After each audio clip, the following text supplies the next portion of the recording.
Hey everyone, I'm Go-Getter Michelle, and this is the Go-Getter Gal Show.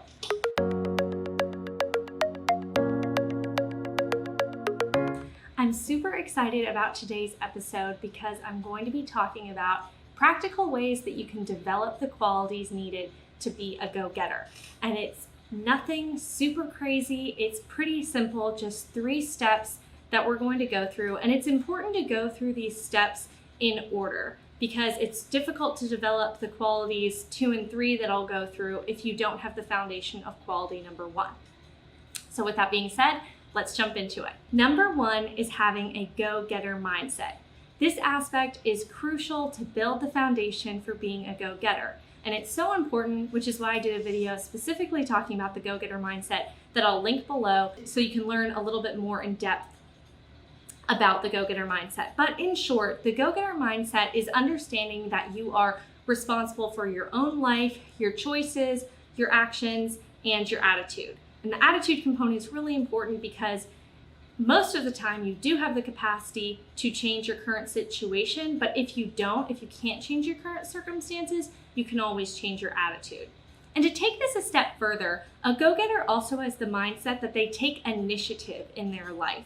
So whether that's in your career or whether that's with your family members, it's having this mindset that life isn't something that happens to me, I'm going to take the initiative to change it. A go-getter in general has the mindset that they go above and beyond. Now, this isn't physically possible in every single area of your life, but whatever task you set out to do, a go-getter sets out to do that task to the very best of their ability and going above and beyond when possible. The second quality that you can develop to become a go-getter is the concept of delayed gratification.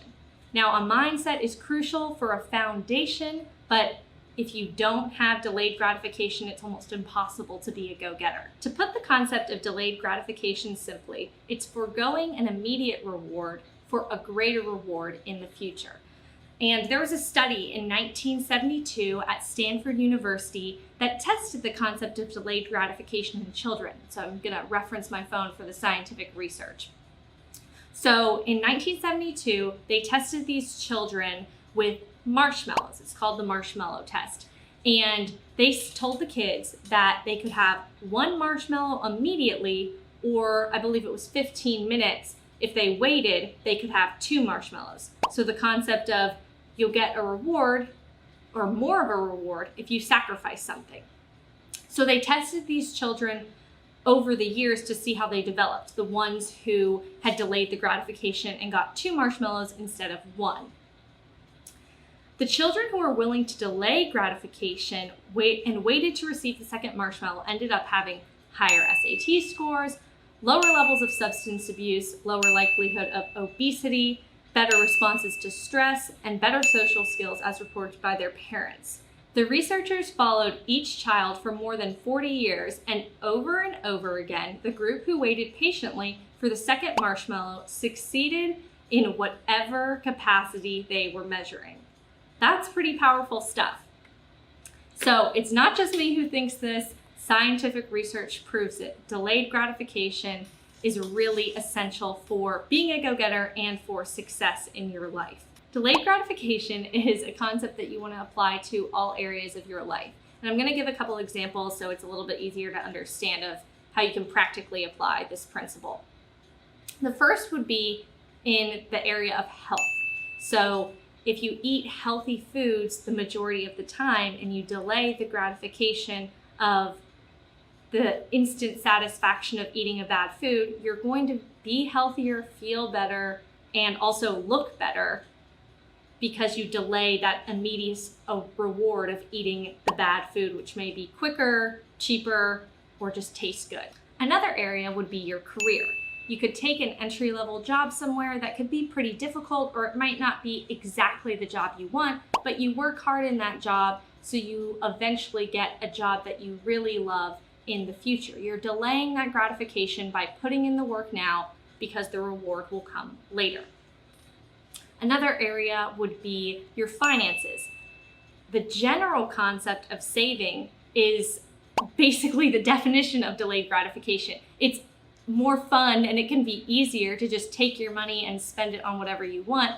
But when you save your money, you're delaying gratification for something that's even possibly better in the future. So that could be saving for a home, saving for retirement, or even saving for fun things like going on a big vacation. The next area I want to discuss is your home.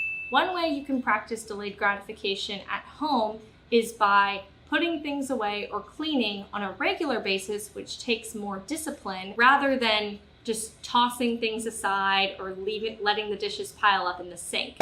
You're going to have a greater reward because your house won't be a total disaster and you won't have to clean it up a lot later. So that's kind of like avoiding pain later by having disciplined acts every day, but it's still the same concept applies. You're delaying that gratification. And the last area I want to go over is relationships.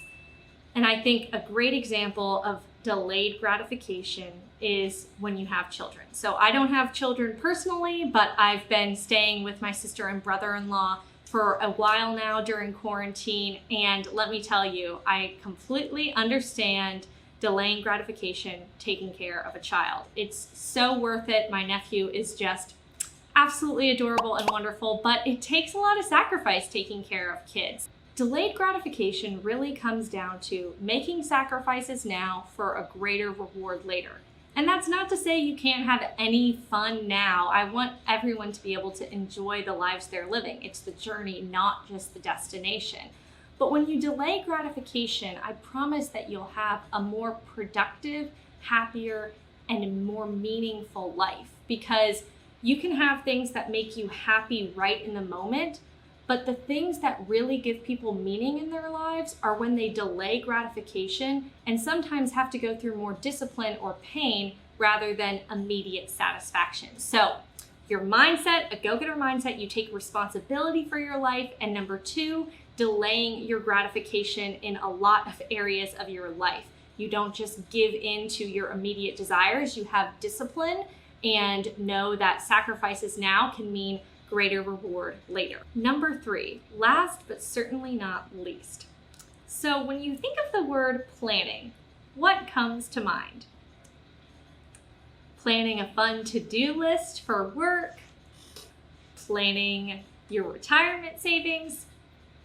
A lot of people don't always associate planning with something fun or enjoyable, or let's be honest, depending on your personality, you might not even find planning that useful. But the third quality you need to develop to be a go-getter is the concept of planning. Now again, you don't have to be someone who is naturally organized or naturally inclined to planning to be a go-getter. You just have to be willing to sacrifice, so this ties into the concept of delayed gratification. You have to be willing to sacrifice a few minutes of your time to plan so you can be more successful later. So this really does tie into the concept of delayed gratification, which is why it's so important to develop that quality first. But I think planning is so important that it needs to be a quality standalone on its own. I've heard the quote before that a goal without a plan is just a dream, and I could not agree more. If you don't take the time to plan for things, a lot of the time they're destined to fail. And so I want to talk about this on a practical level, because it doesn't have to be this hypothetical, oh, I suddenly have to become a planner or buy a planner or use my Google Calendar every week. You don't have to do those steps, though I personally find them very useful. Committing to being a planner in some areas of your life can help you be a go-getter. So this means you have to be willing to sacrifice maybe 5 minutes at the end of your workday to plan the next day so you're more productive. Or it means you're willing to spend 15 minutes once a month to think about your goals, the vision you want for your life, or even planning for your budget. You can't succeed if you don't think about where you want to go. Stephen Covey says it best in 7 Habits of Highly Effective People: begin with the end in mind. And in order to do that, you have to sit down and take a couple minutes to plan. A lot of people want quick fixes or shortcuts, and honestly, being a go-getter is the exact opposite of that. You have to put in the work and take the time to really rework your mindset. So if you don't already have the go-getter mindset, you have to work to change your mindset. I also did a video about how to do that, how to work through changing your mindset so you can think like a go-getter.